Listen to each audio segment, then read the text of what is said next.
Assalamualaikum warahmatullahi wabarakatuh. Perkenalkan, nama saya Yuranti dengan NIM 2403311008 dari Universitas Darmas Indonesia Tahundari dengan prodi PG PAUD.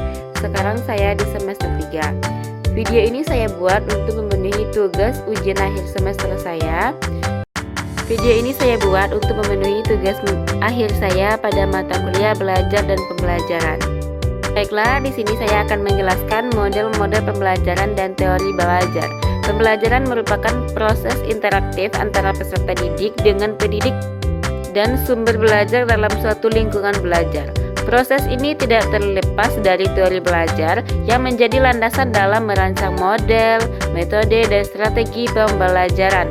Teori belajar mampu membantu pendidik memahami bagaimana peserta didik memperoleh pengetahuan, keterampilan, dan sikap. Mari kita masuk kepada teori yang pertama. Teori yang pertama yaitu teori konstruktivisme. Teori konstruktivisme berpandangan bahwa pengetahuan tidak ditransfer secara langsung dari guru kepada peserta didik, melainkan dibangun sendiri oleh peserta didik melalui pengalaman dan interaksi dengan lingkungan. Peserta didik berperan aktif dalam proses belajar. Tokoh utama dari teori ini antara lain Jean Piaget dan Lev Vygotsky. Prinsip-prinsip konstruktivisme yang pertama, peserta didik aktif membangun pengetahuan. Yang kedua, pengetahuan bersifat subjektif dan konstruktual. Yang ketiga, belajar terjadi melalui pengalaman nyata. Yang keempat, guru berperan sebagai fasilitator. Yang kelima, interaksi sosial sangat penting dalam pembelajaran. Model pembelajaran berbasis konstruktivisme. Yang pertama, problem basic learning. Yang kedua, project basic learning. Yang ketiga, discover learning.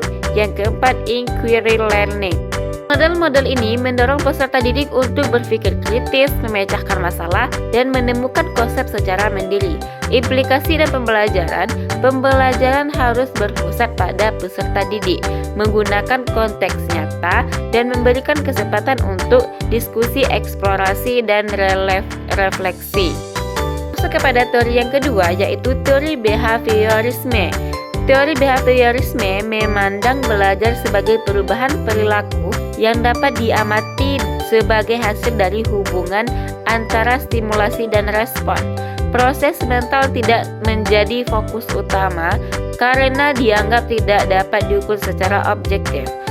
Tokoh pada teori behaviorisme antara lain John B. Watson, Ivan Pavlov, dan B.F. Skinner. Prinsip-prinsip behaviorisme yang pertama, belajar adalah hasil dari pembiasaan. Yang kedua, penguatan sangat menentukan keberhasilan belajar. Yang ketiga, respon yang diperkuat akan cenderung diulang. Yang keempat, hukum digunakan untuk mengurangi perilaku yang tidak diinginkan. Model pembelajaran berbasis behaviorisme ini yang pertama, pembelajaran langsung. Yang kedua, latihan dan pengulangan. Yang ketiga, pembelajaran berbasis reward dan punishment. Ketiga, pembelajaran berbasis rewards dan punishment. Model ini sering digunakan untuk pembelajaran keterampilan dasar seperti membaca, menulis, dan menghitung. Dalam pembelajaran, guru berperan aktif mengontrol proses pembelajar, menyusun materi secara bertahap, dan memberikan penguatan yang tepat untuk membentuk perilaku belajar yang diharapkan. Teori kognitivisme menekankan bahwa belajar merupakan proses mental internal yang melibatkan perspektif, ingatan, berpikir, dan memecahkan masalah. Belajar tidak hanya terlihat dari perubahan perilaku, tetapi dari perubahan struktur kognitif dalam diri peserta didik. Tokoh penting dari teori ini, yang pertama Jerome Bruner, yang kedua David Ausubel, dan Robert Garner. Prinsip-prinsip kognitivisme: yang pertama, belajar melibatkan proses berpikir. Yang kedua, pengetahuan disimpan dalam struktur kognitif. Yang ketiga, informasi baru berkaitan dengan pengetahuan lama. Yang keempat, pemahaman lebih penting daripada hafalan. Pada model pembelajaran berbasis kognitivisme ini, yang pertama, advansi organizir. Yang kedua, pembelajaran bermakna. Yang ketiga, discover learning. Model ini membantu peserta didik dalam memahami konsep secara mendalam dan sistematis.